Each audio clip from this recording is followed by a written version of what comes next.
Ya, Assalamualaikum warahmatullahi wabarakatuh. Selamat sore pemirsa, apa kabar Anda di sore hari ini? Senang sekali kami hadir kembali menjumpai Anda dalam program Markombur. Pemirsa, menjelang pemilu 2024 berbagai upaya dilaksanakan banyak masyarakat untuk terus mengawal proses kepemiluan 2024, baik secara konvensional dan juga digitalisasi untuk terus mengupdate informasi terkait kompleksitas komunikasi hingga dinamika politik yang terjadi di negara Republik Indonesia. Di satu sisi pemirsa, kita mengetahui bahwa kontribusi kaum muda-mudi ini mencapai 55% untuk memberhasilkan pemilu 2024. Lantas seperti apakah peranan pemuda-pemuda ini untuk dapat mengawal hingga menciptakan keberhasilan terhadap proses pemilu 2024 dan seperti apa wujud nyata dari kelompok pemuda-pemudi ini? Bersama saya Muhammad Azrul Nasution dan rekan cantik saya yang akan memandu acara hebat pada sore hari ini ada Widya Utami Putri. Widya, apa kabar? Kabar baik, ya. kabarnya luar biasa. Sehat selalu ya Widya? Pokoknya hari Semangat ini. hari ini ya? Semangat. Bang Azrul sehat? Alhamdulillah sehat Widya Sehat, menjelang ya. pemilu 2024 Iya, ini. kira-kira kalau Bang Azrul sendiri sebagai masih muda ya, Masih. termasuk generasi muda kan? Iya. Kira-kira udah punya pilihan belum Bang? Kalau dari lubuk hati yang paling dalam gitu Bang Azrul. Nomor berapa ya?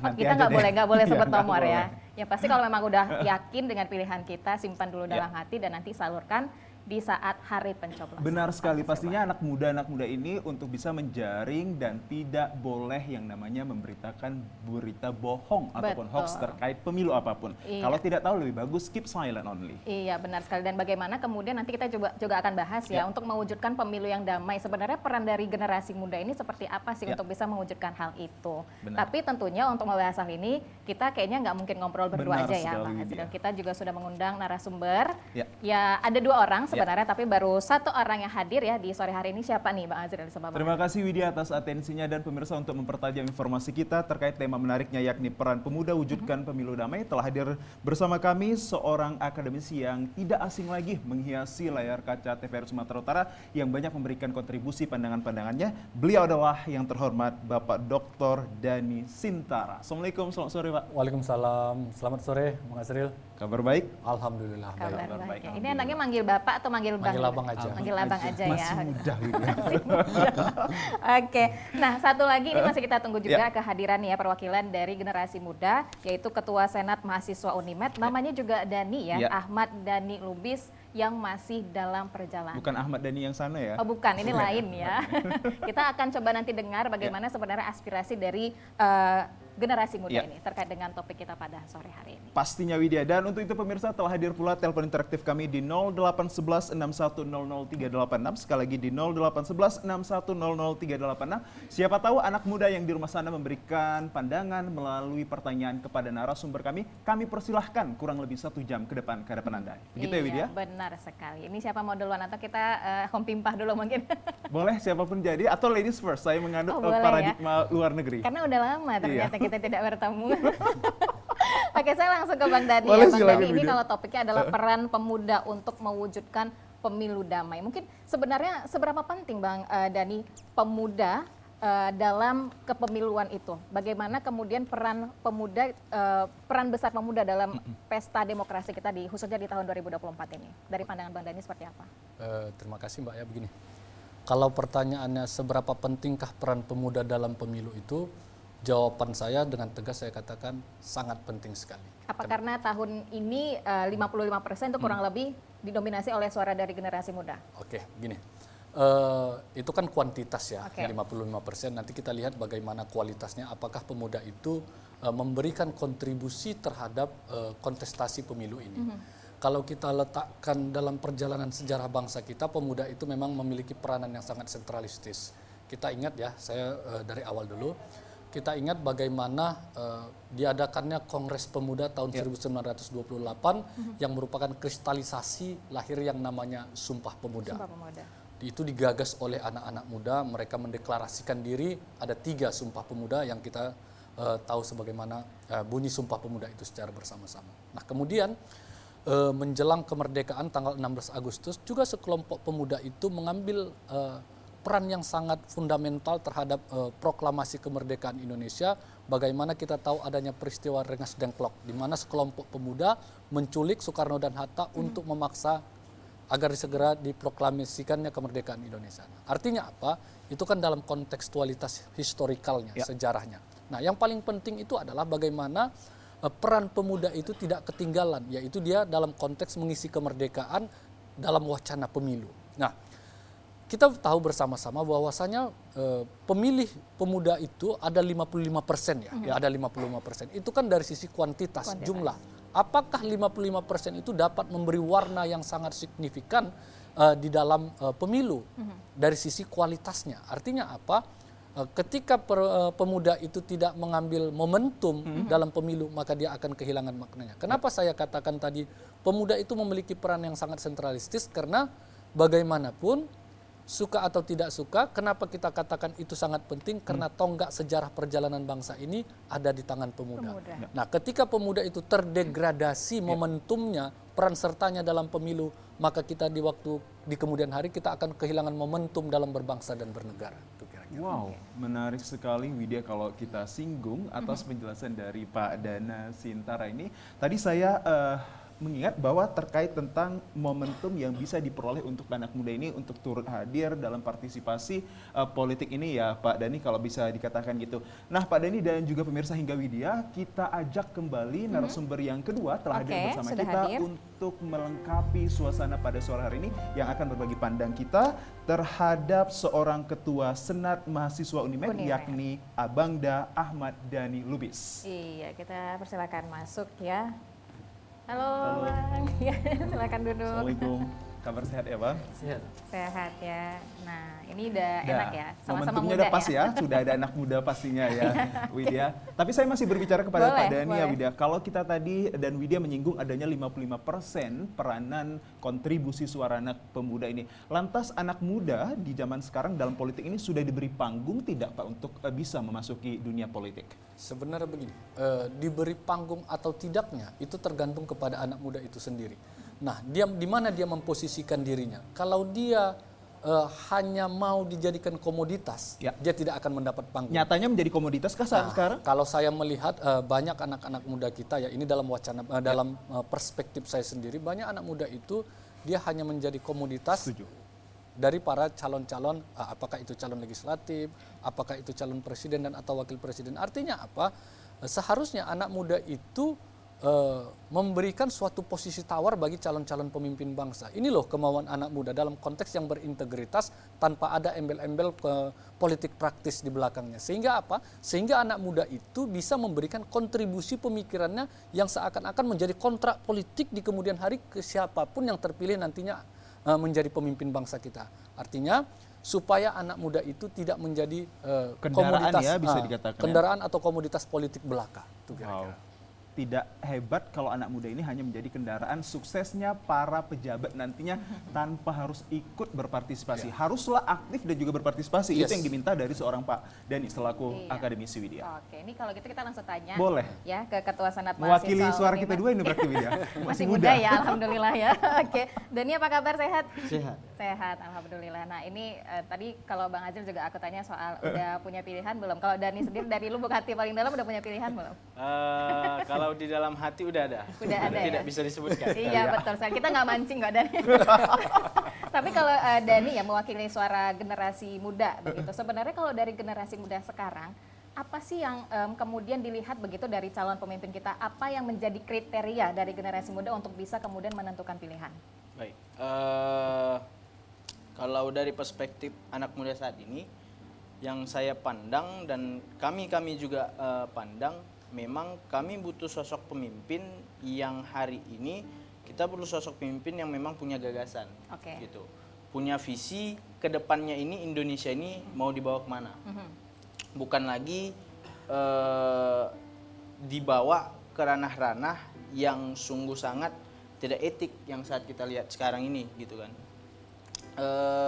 Kita tahu banyak kasus hal yang sangat tidak baik lah saat ini ada di negara ini, mau itu dari segi demokrasi, politik, hukum, HAM dan lain-lain. Hal itu yang ingin kami seorang pemimpin calon barunya itu bisa menyelesaikan itu dengan visi misinya yang jelas gitu. Bukan hanya ia membahas masalah dia bisa menciptakan pembangunan ini, pembangunan itu, dan pembangunan ini. Kami tidak butuh itu. Kami butuh PR apa yang hari ini ada di Indonesia terselesaikan dengan jelas gitu. Apalagi PR yang sangat penting bagi kami itu adalah peningkatan mutu SDM-nya. Gitu. Oke. Saat ini kita selalu berganti kurikulum. Dari KTSP masuk ke 2013, sekarang kurikulum Merdeka gitu kan.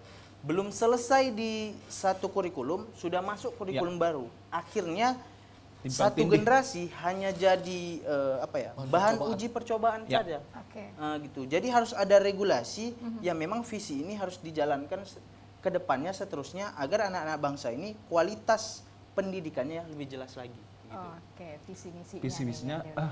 lantang dan juga detail. Tapi Bang Ahmad Dhani, saya mungkin sedikit kontra dengan perspektif Abang ini. Kalau kita kaitkan terhadap kurikulum yang 3 kategori KTSP 2013 hingga kurikulum Merdeka ini, kalau kita tidak merubah pola terkait pendidikan kita akan jauh tertinggal dengan negara-negara yang sudah luan mengimplementasikan terhadap kemajuan dalam pendidikannya. Apakah kita ini bisa untuk kembali mengingatkan bahwa pendidikan juga penting, tapi tidak harus dengan pola pendidikan yang diubah-ubah? Seperti itu? Kalau menurut saya ya, dari perspektif saya, anak-anak saat ini yang harus ditingkatkan itu bukan perubahan-perubahan kurikulumnya, tapi sosok yang mengajarkan ilmu tersebut kepada dia. Karena seperti kita tahu, seseorang yang contohnya seseorang dokter mungkin bisa mengajarkan cara memperban luka kepada semua orang. Tapi tidak semua orang bisa menciptakan seorang anak itu paham dan mengerti. Contohnya begini Bang, kalau dari perspektif saya itu seorang guru itu bukan mengajarkan apa yang dia tahu, tapi dia menciptakan agar seorang anak ini bisa berpendidikan gitu. Pendidikan itu bukan hanya ilmu saja, tapi bisa moral, bisa dan lain-lainnya gitu kan. Saya mungkin banyak pengalaman mungkin di zaman sekolah, banyak guru ketika ada anak yang kurang dalam itu, malah itu disisihkan. Yang lebih dipedulikan prioritas nomor 1, nomor 2, nomor 3-nya. Gitu. Sedangkan guru itu tidak mencari tahu ini yang ranking-ranking terakhir kenapa ini? Kenapa minatnya itu kurang? Nah, itulah yang harusnya ditingkatkan guru-guru kita. Makanya perlunya kurikulum itu lebih banyak lagi ada psikologi pendidikannya gitu kan.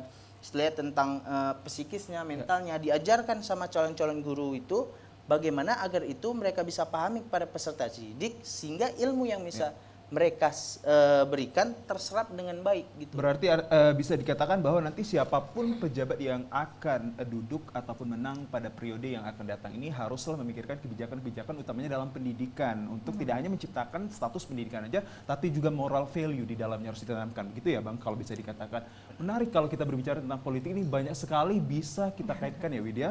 Untuk hal menciptakan satu wujud sebenarnya pemilu ini bisa memberikan dampak yang baik bagi kemaslahatan orang banyak. Oke, baik. Tapi saya masih mau ke Dhani lagi. Boleh, silahkan Ini Widya. sama-sama Dhani Iya. ya.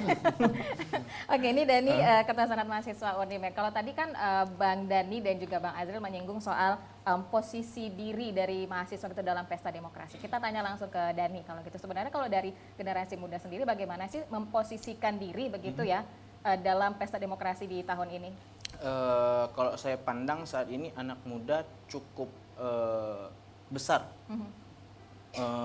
Melihat bahwasannya politik itu penting untuk masa depan kita selanjutnya. Gitu. Contoh kami itu kami Senat Mahasiswa Universitas Negeri Medan bergabung di Badan Eksekutif Mahasiswa Seluruh Indonesia. Gitu. Giat kami yang pertama dalam bidang politik, kami itu selalu menarik anak muda dalam pembahasan politik gitu. Makanya kemarin kami juga membahas soal keputusan MK gitu kan. Walaupun dari pihak kami juga ada yang pro, ada yang kontra, namun dengan banyaknya dan besarnya atensi dari anak-anak muda melihat persoalan itu, berarti makin tinggilah minat seorang anak muda atas politik tersebut gitu. Bahkan kami banyak melihat kadang di sosial media gitu kan, sudah banyak artis-artis gitu kan yang terlibat dalam politik dan secara tidak langsung mereka kan influencer gitu Ya. kan. Dan banyak menginfluence anak-anak muda gitu. Kalau saya bandingkan dengan tahun 2019, sedikit sekali influencer yang terlibat atas itu. Ya. Tapi saat ini banyak gitu. Artinya saat ini anak muda sudah mulai paham pentingnya politik ini dimengerti, Oke. pentingnya kita sadar bahwasanya hal yang kita kerjakan di KPU 5 menit itu menentukan 5 tahun kita ke depannya gitu. Jadi itu anak muda saat ini partisipasinya dan daya lihatnya kepada politik hari ini sungguh sangat besar. Oke. Menarik untuk kita bahas terkait apa yang disampaikan Bang Dani ini. Saya ambil coba untuk pengetahuan lebih ke Bang Dani seorang akademisi. Iya, Kita benar. bedakan konteksnya seorang akademisi. Bang Dani tadi apa yang dikatakan Bang Dani Lubis saya identikan. Bang Dani Lubis ini mengatakan bahwa giat dan partisipasi anak muda ini sudah mulai kelihatan berdasarkan hadirnya banyaknya influencer-influencer yang masih statusnya anak muda. Tapi Bang Dani saya menyinggung sedikit nyatanya di 2021 ini menurut salah satu hasil survei indikator politik menyatakan tingkat kepercayaan anak muda pada politik dan bahkan lembaga-lembaga ini mencapai 32,67%. Bagaimana Anda melihatnya ini? Gini, sebenarnya kenapa tadi kan tingkat kepercayaan mereka berkurang. Dari sisi kuantitas mereka 55% tapi tidak memberikan kontribusi yang Ya. sangat signifikan. Bukan kita nafikan tidak ada yang tidak sangat signifikan. Nah, artinya begini. Saya setuju tadi disampaikan Bang Dani Lubis tadi ya. Ada tantangan bagi seorang dosen, nanti ada kaitannya dengan momentum anak muda dalam pemilu. Gini, bagi kita seorang dosen itu, mengajar itu tidak sulit, tapi mendidik itu tidaklah mudah. Ya. Mengajar itu tidak sulit, tapi mendidik itu tidaklah mudah. Kenapa? Karena mendidik itu kita menciptakan generasi bangsa. Nah, ketika di bangku-bangku kampus kita gagal mendidik, maka gagallah dalam segala aspek kehidupan yang diperankan oleh anak muda. Nah, kita kembali kepada anak mudanya itu juga sebenarnya ya. Apakah anak muda ini sekarang mau ngambil posisi di mana? Mau jadi oposan? Ya kan? Mau jadi komoditas? Atau memang mau memberikan kontribusi yang greget kepada siapapun calon pemimpin bangsa ini nantinya, tidak sekedar pakai embel-embel background politik manapun. Nah, itu kembali kepada anak muda itu sendiri. Tapi pesan kita sebagai insan-insan akademik, saya mau menyampaikan begini. Tidak ada sebuah negara yang bisa sukses ke depannya ketika dia kehilangan momentum dimainkan oleh peranan anak mudanya masing-masing. Setuju. Jadi pemuda itu memang dia harus ya memberikan kontribusi aktif di dalam suksesi pemilu itu sendiri. Kenapa? Dari tangan-tangan pemuda ini yang agresif inilah nanti lahirnya pemimpin-pemimpin yang memikirkan nasib masyarakatnya. Begitu kira-kira Mas. Wow, absolutely agree. Saya setuju sangat apa yang diutarakan oleh Bang Dani ini, Widya dan juga Bang Dani Lubis. Nanti kita juga akan coba untuk pertanyakan bahwa peranan anak muda dan statusnya ini apakah menjadi komoditas, Ya. oposan, atau partisipan yang Betul. lebih banyaknya di pemilu 2024. 2024. Sesaat lagi pemirsa, kami akan hadirkan diskusi yang menarik ini.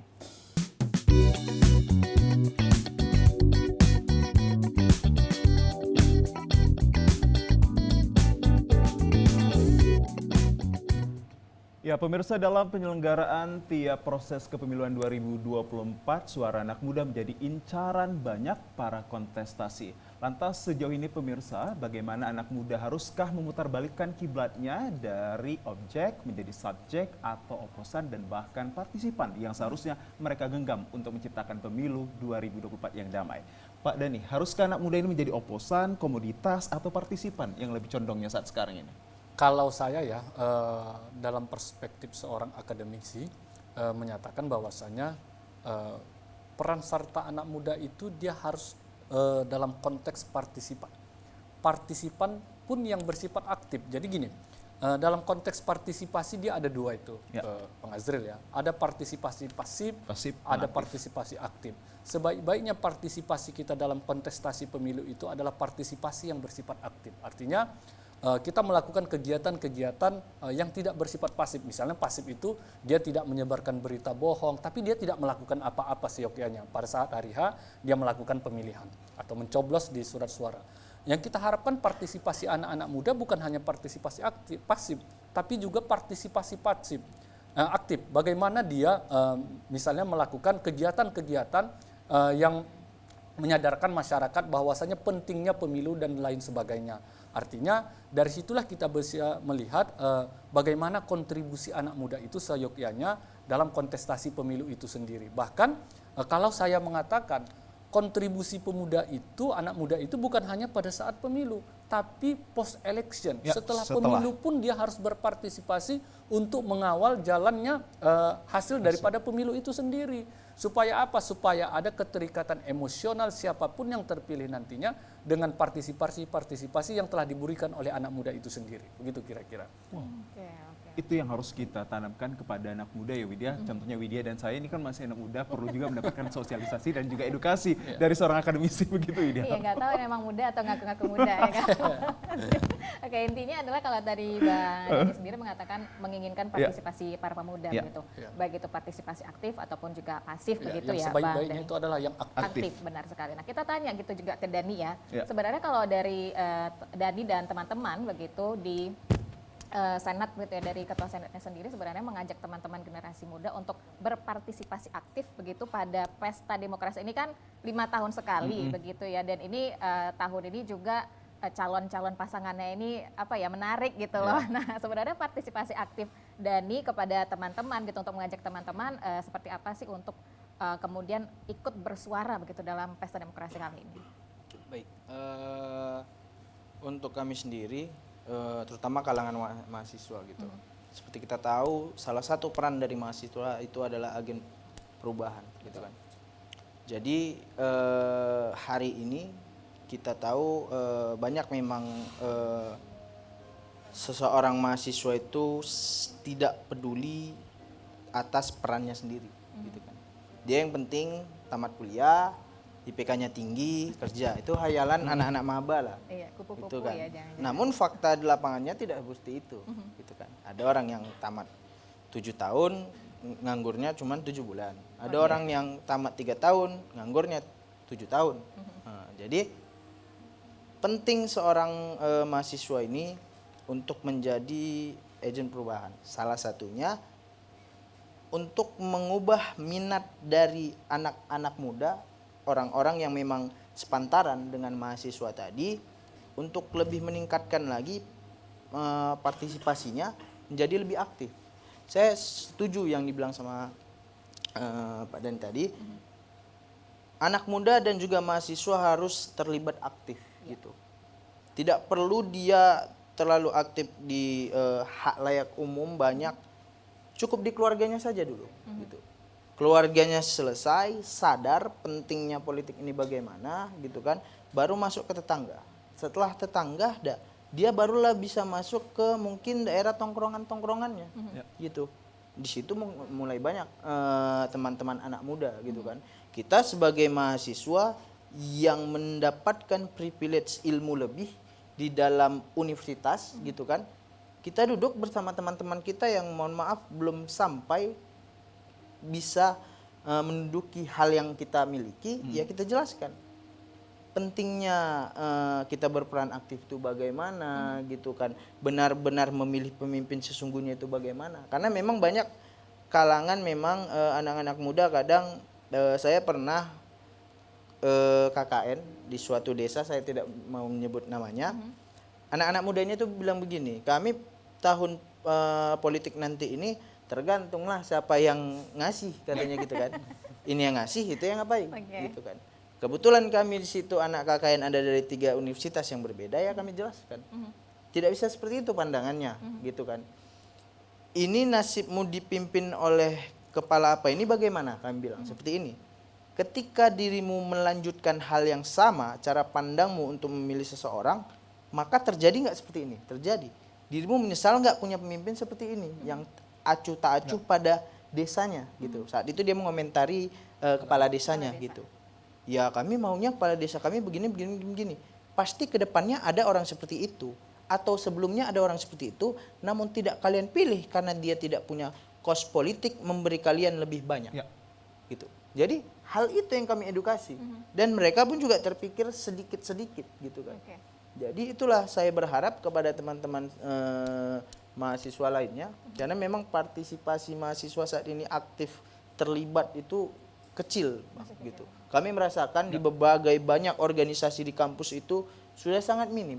Ada yang apatis berarti. Iya, ada yang apatis karena mereka berpandangan ya seperti itu. Ya. Maba masuk kuliah, nilai bagus, baru tamat kerja. Tapi sebenarnya itu hal yang menurut saya kurang tepat. Ya. Gitu.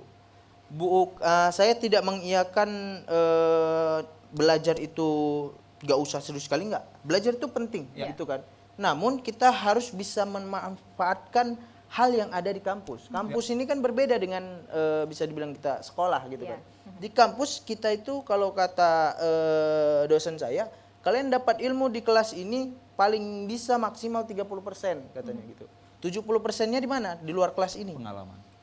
Di luar kelas ini kalian bisa dapat. Kalian ikut ini, kalian ikut ini. Nah, dari sinilah kalian bisa dapat ilmu, bisa bangun relasi. Jadi setelah pasca kalian dari sini, kalian bisa melanjutkan karir kalian. Gitu. Nah, jadi itu sih yang saya sepakat benar yang bilang Mbak Dani tadi, mahasiswa dan juga anak muda harus berperan aktif, dan bagi mahasiswa ayolah kita sama-sama mengajak anak-anak muda agar berperan aktif untuk memang Indonesia yang lebih baik lagi 5 tahun ke depannya. 5 tahun ke depan. Itu menjadi harapan kita. Iya. Lantas Bang Lubis, kalau Anda telah melakukan komunikasi terhadap rekan-rekan sesama KKN dan bahkan masyarakat yang ada di suatu desa pada saat itu, apa yang menjadi pemicu hadirnya pemikiran hingga pandangan-pandangan apatis mereka sebenarnya terkait politik dan dunia politik ini? Baik, memang awal pemicunya itu memang karena banyak pemimpin-pemimpin dengan janji-janji manisnya.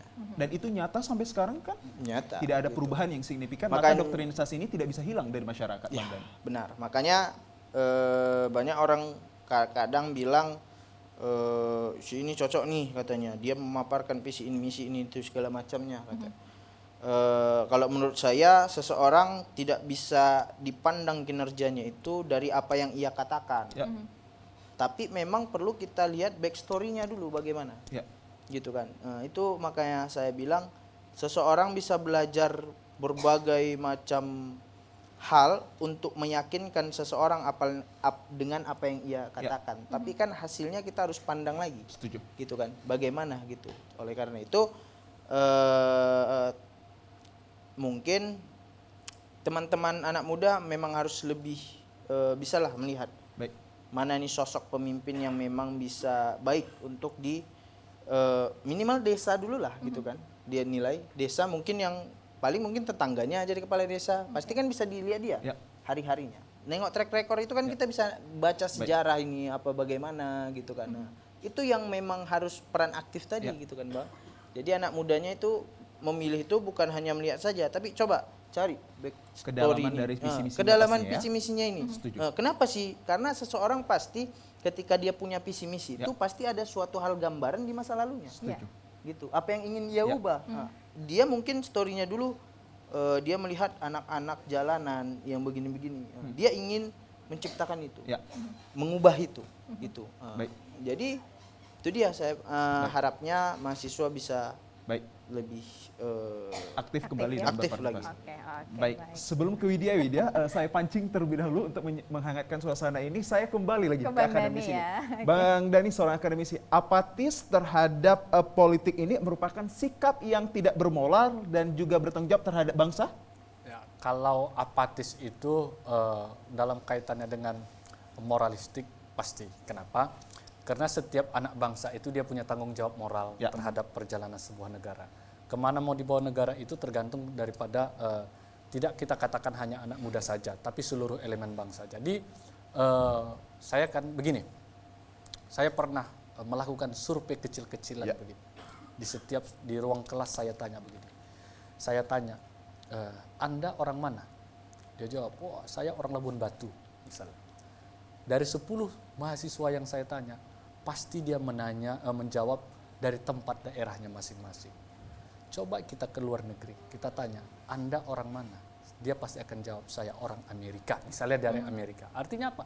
Begitulah cintanya dia terhadap negaranya. Nah, tanggung jawab itu sebenarnya Bang Azril, tanggung jawab warga negara terhadap negaranya itu tidak terlepas dari beban moral itu sendiri. Jadi kalau kita moral kita terdegradasi, kita acuh tak acuh terhadap negara kita ini. Nah, kalau warga negaranya sudah tidak acuh terhadap negaranya, bagaimana mungkin negara itu bisa sukses ke depannya, apalagi dalam hal pemilunya. Nah, kalau ternyata masyarakat itu apatis terhadap itu tidak hanya terkait dengan moral itu sendiri, tapi dengan sistem politik yang dibangun itu juga sangat berpengaruh. Saya tunjukkanlah sama saya di mana kontestasi election pemilu di Indonesia yang tidak mengeluarkan high cost. Ya. Nah, ketika high cost itu ada, biaya politik itu tinggi, maka janji-janji itu akan terus ditabur sehingga apa? Sehingga dia bisa mengembalikan cost yang telah dia keluarkan. Itu such gonna be a feedback and take and feedback kembali ya? Of course. Wow. Itu sudah pasti. Kenapa? Sejauh apa sih cinta seseorang terhadap negaranya sehingga dia bisa mengorbankan seluruh materi yang ada sama dia. Itu pun kalau dia punya materi secara pribadi. Tapi kalau dia punya supporting, punya pendukung yang telah memberikan kontribusi material, apakah bisa kita garansi tidak ada feedback sama supportingnya tadi? Itu pasti ya. Saya pikir itu pasti dan itulah yang menjadi kendala kita selama ini. Biaya politik yang tinggi akan menciptakan pemimpin-pemimpin yang kita katakanlah yang jauh dari harapan kita sehingga menciptakan apatisme masyarakat. Kan sering kita dengar-dengar dan itu bukan istilah asing bagi kita. Alah, siapapun pemimpin itu nanti sama aja. Tapi kan kita sebagai orang akademik dan anak-anak muda ini sebagai agent of change, dia kan tidak bisa berpikir apatis seperti itu. Tentu kita harus menebarkan optimisme. Setuju. Itu harus. Optimisme dalam bernegara itu harus kita tebarkan sebanyak-banyaknya supaya apa? Supaya masyarakat itu bisa berkontribusi. Dan saya yakin dan hakul yakin suatu saat Indonesia itu akan mendapatkan pemimpin yang sesuai dengan harapannya dan itu bisa kita wujudkan ketika masyarakat itu punya kesadaran kolektif. Serius sekali Mbak Widya ternyata saya perhatiin pemirsa.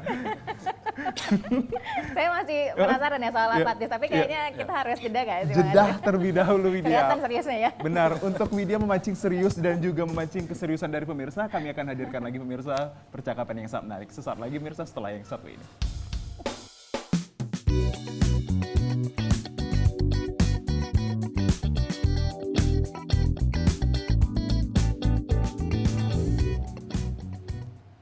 Peran pemuda wujudkan pemilu damai menjadi topik yang sangat hangat kami persembahkan pada edisi Markombu hari ini. Tentunya masih bersama saya pemirsa Muhammad Nasution dan rekan cantik saya ada Widya Utami. Iya benar sekali. Ini masih mau menyinggung soal apatis ya Bang Azhar. Karena sejujurnya dia masih meraba-raba nih kira-kira siapa yang pantas untuk dipilih begitu 5 tahun ke depan karena bukan waktu yang singkat gitu kan.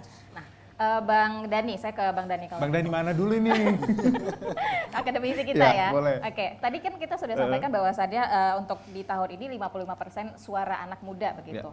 Nah, tapi kalau dari dengar cerita Dhani tadi, masih banyak sebenarnya anak muda yang apatis. Nah, ini sebenarnya bagaimana sih cara dari setiap calon untuk bisa menggait suara anak muda begitu? Apakah dengan melihat banyaknya anak muda yang apatis, ini menjadi peluang atau menjadi ancaman ini buat para calon? Yang penting kan, ya udah anak muda itu milih begitu. Ini sebenarnya seperti apa? Nah, sebenarnya kalau ketika anak muda itu apatis, dia kan masuk swing voter itu. Oke, berarti suara saya nih. mengambang. Suara mengambang. Itu tergantung perspektif calon tadi menempatkan anak muda itu di mana di hati dia. Apakah sebagai komoditas, apakah sebagai partisipan, atau sebagai oposan. Nah, sepanjang dia memandang anak muda itu sebagai partisipan, itu sangat positif sekali. Tapi kalau calon itu melihat anak muda, sekumpulan anak muda yang apatis, dia jadikan itu sebagai komoditas dan itu yang fatal sebenarnya dalam kehidupan berbangsa dan bernegara. Nah, sekarang anak muda yang apatis itu tergantung kepada calon. Nah, supaya tidak dianggap sebagai komoditas sebagai calon, maka anak muda itu harus mengambil posisi ya. Apakah dia mau dijadikan sebagai komoditas politik calon-calon pemimpin bangsa? Saya pikir sangat naif sekali ya ketika anak muda itu mau dijadikan sebagai komoditas. Kenapa? Karena dalam sejarah perjalanan bangsa dari zaman ke zaman, dari masa ke masa, tidak terlepas daripada kontribusi anak muda itu sendiri. Tadi di awal saya katakan jauh sebelum Indonesia merdeka, pemuda itu mengadakan Kongres Pemuda, sehingga Kongres Pemuda kedua itu melahirkan yang namanya Sumpah Pemuda. Sumpah Pemuda itu merupakan kristalisasi perwujudan kita dalam kehidupan berbangsa dan bernegara. Dan kemudian menjelang hari H proklamasi, sekelompok anak muda itu menculik Soekarno dan Hatta dalam peristiwa Rengas Dengklok sehingga dipaksa untuk memproklamasikan Indonesia. Artinya berdirinya negara Indonesia ini tidak terlepas daripada peran serta pemuda. Nah, lantas ketika sudah merdeka, anak muda yang dulu itu berjuang dengan darah dan keringat, masa anak muda zaman sekarang mau melepaskan dan tidak memberi kontribusi? Kan sangat naif sekali ketika anak muda itu hanya dijadikan komoditas politik belaka. Begitu. Nyatanya menjadi komoditas kah Kalau anak muda saya saat lihat, sekarang, Pak Dhani, Anda lihat? Kalau saya lihat sepanjang dia berkampanye untuk calon tertentu dengan mengatasnamakan komunitas pemudanya, maka dia menjadi komoditas politik. Kalau mencalonkan diri menjadi seorang calon pemimpin itu seperti apa, Bang Dhani? Kita lihat Menjadi dulu. partisipan atau komunitas? Dia itu mencalonkan diri sebagai pemimpin dalam tanda kutip ada privilege atau tidak. Kalau tidak ada privilege silahkan monggo. Kenapa? Karena kan Bung Karno juga pernah mengatakan, berikan saya 1000 orang tua, akan saya cabut semeru dari akarnya. Itu 1000. Tapi dia katakan berikan saya 10 pemuda, akan saya guncangkan dunia. Artinya apa? Pemuda itu memang memiliki perannya atau andil yang sangat strategis dalam kehidupan kita berbangsa dan bernegara, terlebih di dalam pemilu itu sendiri. Oke, baik. Baik, coba kita alihkan perbincangan ini kepada Bang Dhani Lubis, mengingat Ketua Senat Mahasiswa UNIMED yang banyak sekali menjumpai rekan-rekan sesama mahasiswa yang memiliki intelektual tinggi. Lantas menjadi ancamankah suara anak pemuda ini, 55% ini menjadi komoditas sajakah atau nanti seperti apa ini Bang Dhani Lubis? Kalau pandangan saya sendiri memang anak muda ini memang lebih baik memang adalah sebagai oposan. Karena ketika jadi komunitas memang saya pandang saat ini banyak anak-anak muda yang terlibat atas hal itu. Ya, banyak ya berarti ya Bang? Bahkan yang terlibat atas itu yang saya sungguh sayangkan. Jadi saya tuh anak muda yang terlibat dalam komunitas itu saya punya dua perspektif dia. Satu yang memang tidak paham bagaimana jalannya politik. Satu yang paham gitu. Yang tidak paham inilah yang akhirnya menjadi alat. Gini. Tapi yang paham ini maka ke depannya mungkin dia akan menjadi orang hebat, contohnya sebagai kayak konsultan politik gitu. Mungkin karena dia sudah paham, sudah punya grand design bagaimana pemenangan. Jadi siapapun nanti orang bakal datangi ke dia, butuh dia, dan dia bisa memberikan cara-caranya nih. Abang harus begini, personalnya harus begini, visi misi abang apa, biar kita sesuaikan dengan cara abang, gitu. Jadi dia lebih efisien dia dan lebih baik lagi gunanya si personalnya itu atau komunitasnya gitu. Bukan hanya komunitas yang isinya orang-orang yang terperalat yang dibilang udah kalian branding aku buat kegiatan ini nanti aku kasih kalian sekian. Nah, tanpa si anak-anak muda tadi dalam komunitas ini tanpa tahu ini komunitas kami mau dibawa dia ke arah mana. Gitu. Mau ke jurang kah apakah tidak jelas. Gitu kan. Jadi saya berharap anak-anak muda memang bisa dibilang kampung tengah itu adalah hal yang memang dipikirkan. Kampung tengah itu kalau kata senior saya di bagian sini. Adalah hal yang dipikirkan. Setuju. Tapi itu bisa terselesaikan lagi ketika kita lebih berpikir kritis. Gitu. Jangan hanya karena hal kecil kita lupa ke depannya. Memang saat tahun politik itu dia kenyang. 4 tahun lagi mau bagaimana dia? Gitu. Jadi itulah anak muda, saya selaku anak muda juga mengajaklah semua elemen anak muda, ayo kita sama-sama gitu kan. Jangan lagi cuman jadi alat politik, tapi kita benar-benar jadi orang yang diperhitungkan untuk suaranya didengar agar pemimpin-pemimpin bangsa bisa lebih baik lagi. Dan itu cerminan untuk kita berdua juga, Widya. Yang masih katakan meraba-raba, sudah ada yang untuk kita raba dalam pemilih nanti ya. Itu Oke, dia. nanti ya mudah-mudahan langsung ada pencerahan ya Bang Ya. Azril untuk bisa memilih calon pemimpin kita. Jangan tadi seperti yang Dani sampaikan begitu 1 tahun pada tahun politiknya kita kenyang, 4 tahun kemudian kan nggak mungkin kita puasa terus ya selama 4 tahun begitu. Puasa biar diet.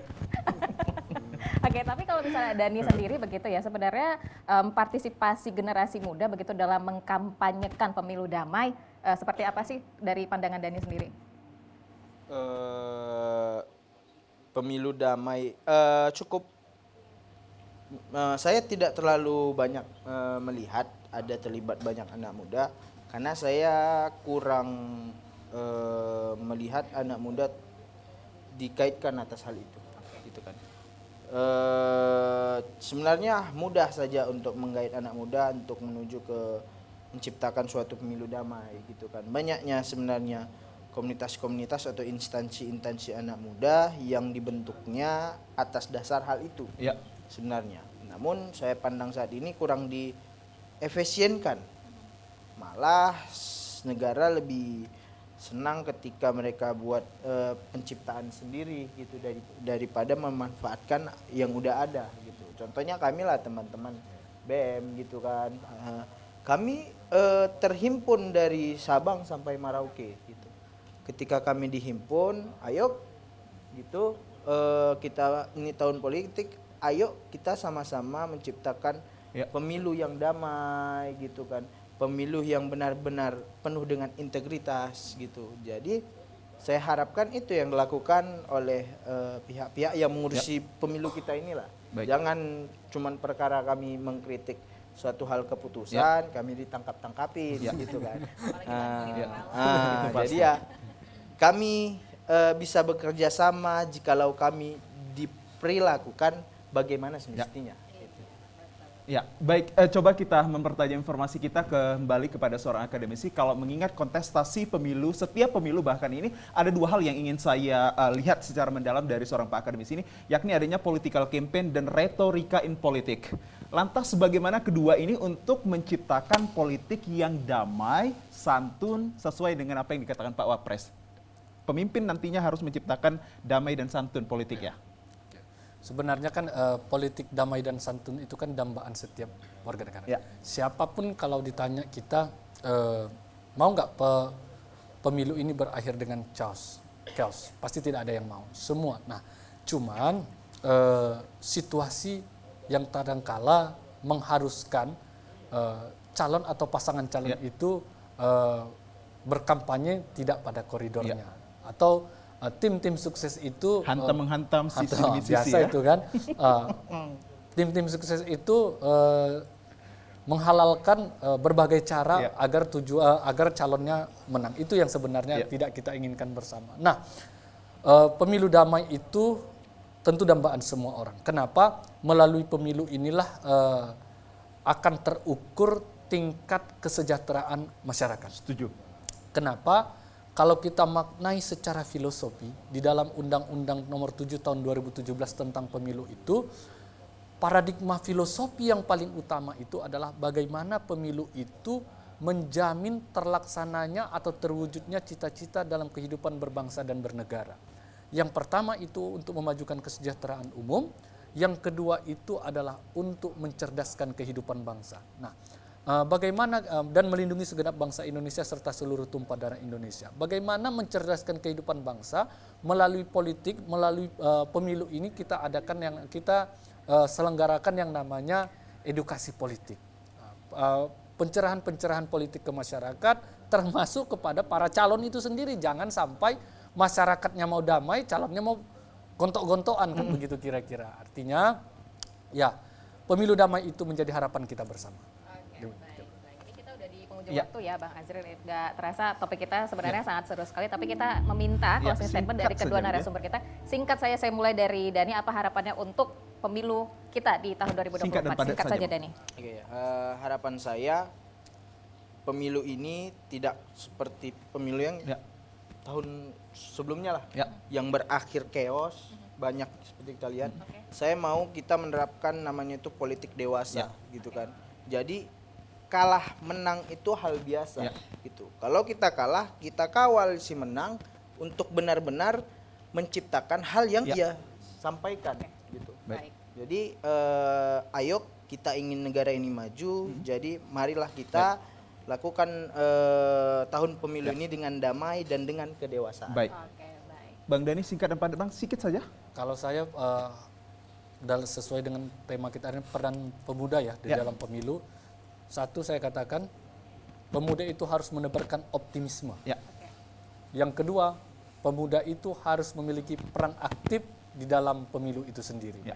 Jangan sampai pemuda menjadi komoditas kepentingan-kepentingan politik praktis. Itu Oke, yang saya baik. sampaikan. Dani dan juga Bang Dani, terima kasih sudah hadir ya di Markombor kali ini dan tentunya kita berharap pemilu 2024 berjalan dengan aman Baik. dan juga damai. Kita langsung aja ya Bang Azhar, kita tutup dan kita persilakan untuk teman-teman band kita. Silahkan Kak Wira.